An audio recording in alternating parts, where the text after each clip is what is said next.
Okay, gonna do one more video here. I wanted to talk a little bit more on backstory on what exactly I'm doing.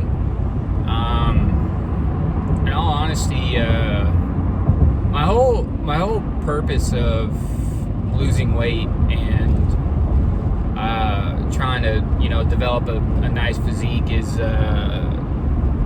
for one, it's just for better health. I know better health is a good thing. Being healthy is a good thing. It's good for mentality, and it's good for just feeling better. And two, in all honesty, I'm kind of hoping that that I can inspire someone to do the same thing. I know it's not always not a lot of this stuff for most people is entertaining or anything like that, and that's fine. But if somebody ends up running across these and actually legit gets inspired by it or has experienced the same things, then I did something good, and that's great. And if I can sit here and talk to my phone while I'm at work and it changes someone's life, awesome. But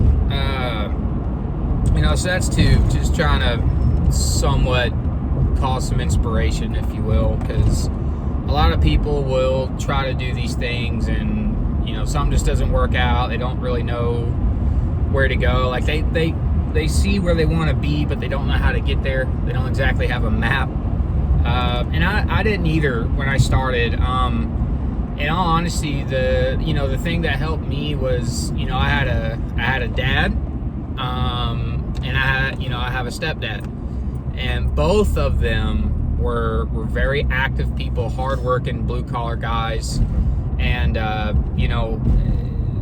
they were very mentally strong and physically very strong, and I was not. I was neither. I wasn't mentally strong, physically strong.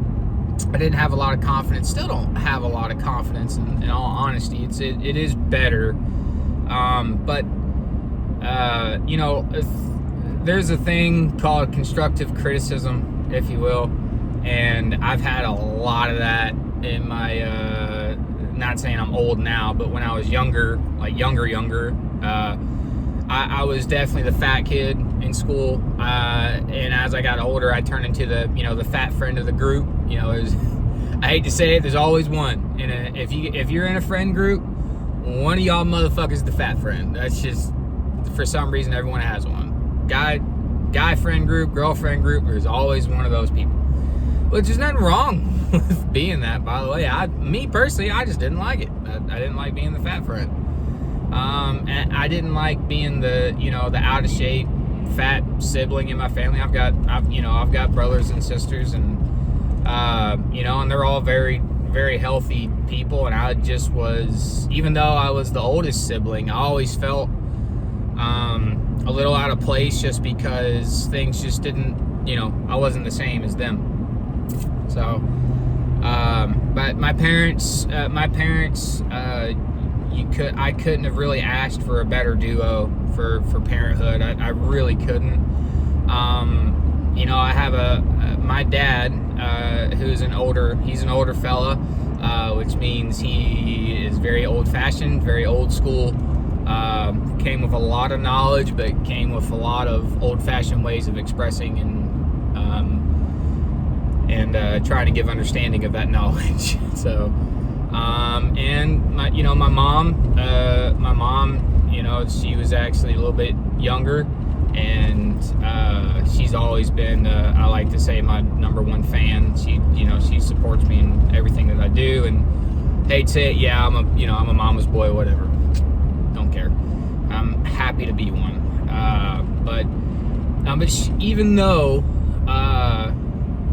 she supports me a lot, she's also very straightforward, and when I was a kid, they get onto my ass. They'd be like, hey dude, you've got to quit sneaking food into your room. You're growing a gut. And it kept going and going and going, and sure enough, as they said, my dad one day, I'll never forget this. My dad saw me playing video games, munching on a bowl of Cheetos, drinking Coke or whatever, and he's outside busting his ass, doing some kind of, it's middle of summer, and he comes in drenched in sweat. And he said some things I'm not going to repeat because there's no need to, but what I got from, what I can relay from that, from what he did say, was that, son, when you're 25, you're going to be doing the exact same thing, but you're going to be 300 pounds more. And you're going to be sitting there munching on your fucking Cheetos, playing your video games with nothing to show for it.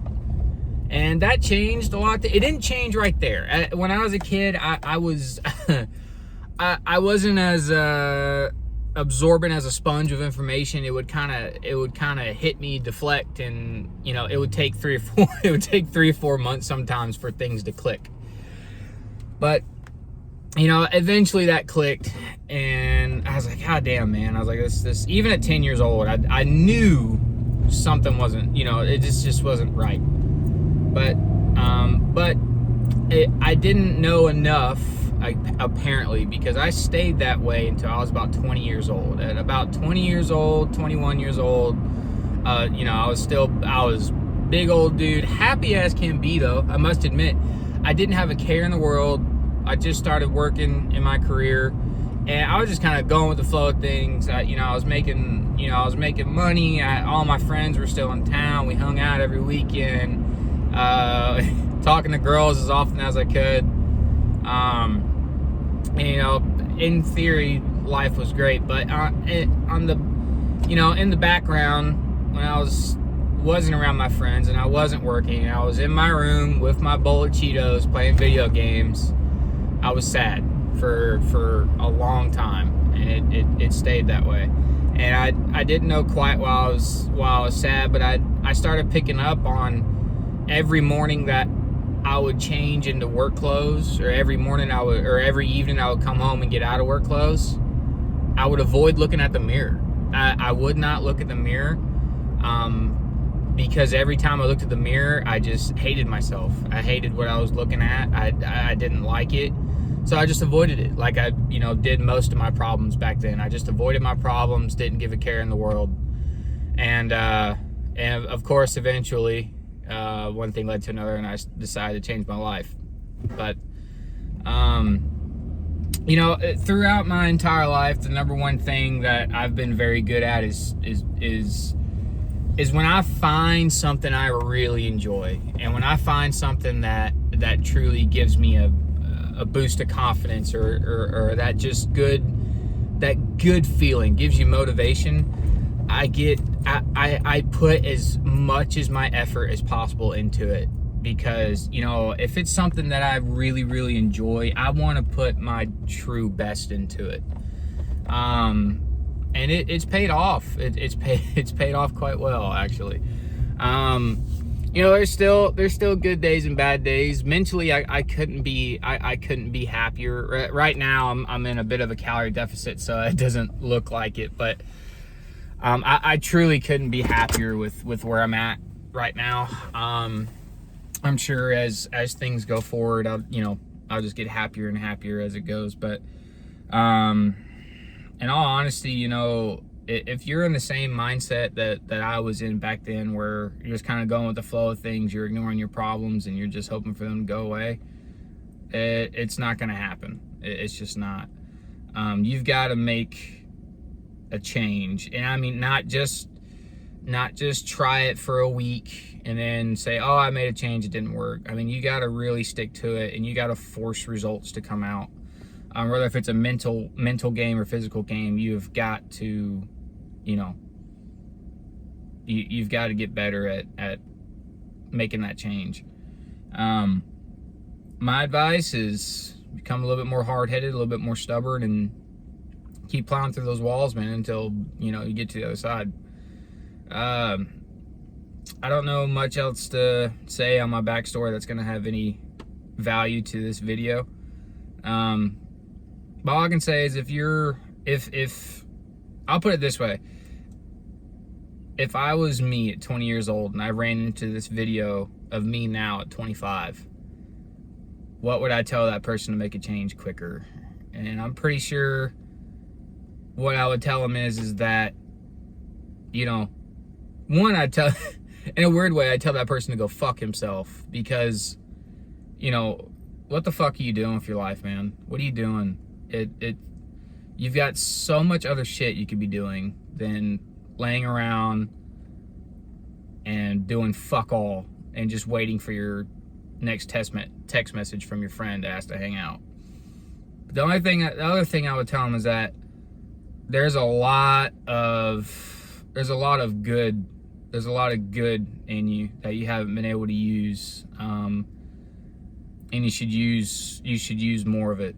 You should use more of that good that you got in you to help others, and to what's a good way of putting that? You've got a lot more that you can do for yourself and for other people than you know. Your capabilities in yourself is so much more than what you think. Your mindset is stronger than you think, and one day you will be one of the elite, if you will. Someone that's not above others, but an inspiration to others. Someone that can be a leader, someone that you can trust to follow, and someone that you would be willing to give the shirt off your back if they mean something to you. And just stay focused on the path that you want to go down. If you can see yourself what you want to be, you know, in 5-10 years, you know, you got to find that path first. You got to go down that path, and you got to have the balls to stay on going down that path, because it's not a fucking concrete or asphalt sidewalk that you get to walk down. It's not. There's a bunch of climbing, there's a bunch of crawling, there's a bunch of falling down, a bunch of getting up, and a bunch of obstacles in the way that you've got to work around to stay on your path. But your priority should be what's at the end of that path, and you got to do whatever you got to do to get down to it. But I think that's what I would tell myself. I'm sure I'm missing out on a few things, but I'm very tired. Probably one more thing, I'd probably tell that guy to get more sleep. In all honesty, sleep more, motherfucker. It's important. But anyways, I don't have much else for this video, so I guess that's it. Goodbye.